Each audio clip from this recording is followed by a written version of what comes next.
اللہ کے نبی صلی اللہ علیہ وسلم نے 20 دن کا اعتکاف کیا. اللہ کے نبی صلی اللہ علیہ وسلم نے 2 مرتبہ جبرائیل علیہ الصلوۃ والسلام کو قرآن مجید سنا دیا. اور اسی سال حجۃ الوداع کا واقعہ پیش آیا. محمد جناگڑھی رحمۃ اللہ علیہ نے اس دوران جو بھی اللہ کے نبی نے جگہ جگہ ٹھہر کر جو بیان کیا اس کو خطبے کا نام دیا. 16 خطبے جمع کیے گئے. اللہ کے نبی صلی اللہ علیہ وسلم پر الیوم اکملت کی آیت نازل ہوتی ہے. اللہ کے نبی صلی اللہ علیہ وسلم پر سورۃ النصر نازل ہوتی ہے. یہاں تک کہ سفر کا مہینہ آتا ہے. جب سفر کا مہینہ، اب یہ 10 سال مکمل ہوئے. محرم جب جیسے ذی الحجہ ہوا 10 سال مکمل ہوئے. اس کے بعد محرم، سفر، ربیع الاول، ربیع الثانی. تو جب ربیع الاول کا 12 ربیع الاول آنے تک، یعنی کہ محرم سفر، اللہ کے نبی صلی اللہ علیہ وسلم کو سفر سے جب واپس آ رہے تھے تو اللہ کے نبی صلی اللہ علیہ وسلم کو سر میں بڑا سخت درد ہوتا ہے. اللہ کے نبی صلی اللہ علیہ وسلم واپس آتے ہیں اور کئی دن اللہ کے نبی صلی اللہ علیہ وسلم کو یہ درد ستاتا ہے، یہاں تک کہ آخری کے 5 دن باقی رہ جاتے ہیں.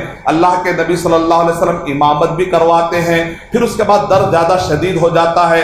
اللہ کے نبی صلی اللہ علیہ وسلم پٹی باندھتے ہیں لیکن نماز کو نہیں چھوڑتے. جب بھی ہوش چلا جاتا پھر ہوش میں آ کر کہتے کیا نماز قائم ہوئی ہے کیا؟ اس کا مطلب کیا نکلا؟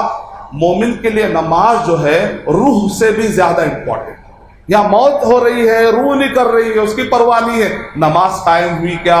نماز قائم کروا دی گئی کیا؟ ہماری نمازوں کا کیا حال ہے؟ اللہ سبحانہ و تعالی ہمیں نماز قائم کرنے والا بنا دے. آخری جو نماز اللہ کے نبی صلی اللہ علیہ وسلم نے پڑھائی وہ مغرب کی نماز تھی. اس میں اللہ کے نبی صلی اللہ علیہ وسلم نے والمرسلات پڑھی. اور آخری نماز جو اللہ کے نبی صلی اللہ علیہ وسلم نے دنیا میں اٹینڈ کی وہ فجر کی نماز تھی.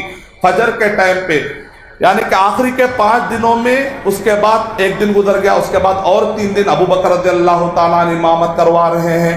پھر ایک وقت یہ ہوا کہ اللہ کے نبی صلی اللہ علیہ وسلم کو تھوڑی سی طاقت ملی تو اللہ کے نبی صلی اللہ علیہ وسلم امامت کرواتے ہیں بیٹھ کر. پھر آخری دن آ جاتا ہے.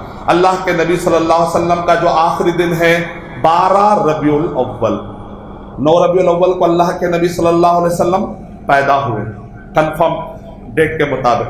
لیکن انتقال ہونے کی، وفات ہونے کی جو تاریخ ہے وہ طے ہے سارے محققین کے اصولوں اور تحقیق کے مطابق. تو 12 ربیع الاول کو اللہ کے نبی صلی اللہ علیہ وسلم کی وفات کا واقعہ پیش آتا ہے. اور شیخ صفی الرحمان مبارک رحمۃ اللہ علیہ کی تحقیق کے مطابق یہ ہے کہ چاشت کا ٹائم تھا. چاشت مطلب ہے سورج نکلنے کے بعد کا تھوڑا ٹائم اشراق، اس کے بعد سورج بڑھتا ہے چاشت. اس وقت پر اللہ کے نبی صلی اللہ علیہ وسلم کو بہت سخت درد ہونے لگا، یہاں تک کہ عائشہ رضی اللہ تعالی عنہا نے مسواک چبا کر اللہ کے نبی صلی اللہ علیہ وسلم کو دیا. اللہ کے نبی صلی اللہ علیہ وسلم تھوڑا سا طاقت کر کے کوشش کرتے ہیں. پھر اس کے بعد اللہ کے نبی صلی اللہ علیہ وسلم دیکھتے ہیں اور اس کے بعد کا ٹائم روایتوں میں نہیں ملتا کہ اس کے بعد کتنی دیر کا انتقال ہوا. اندازہ لگایا گیا اس واقعے سے کہ چاشت کے بعد ظہر سے پہلے چاشت کی جو سختی تھی شاید اس وقت پر ہوا ہوگا. احتیاطاً مورخین نے لکھا کہ دن کے درمیانی حصوں میں انتقال ہوا. یہ احتیاطاً الفاظ استعمال کرتے ہیں.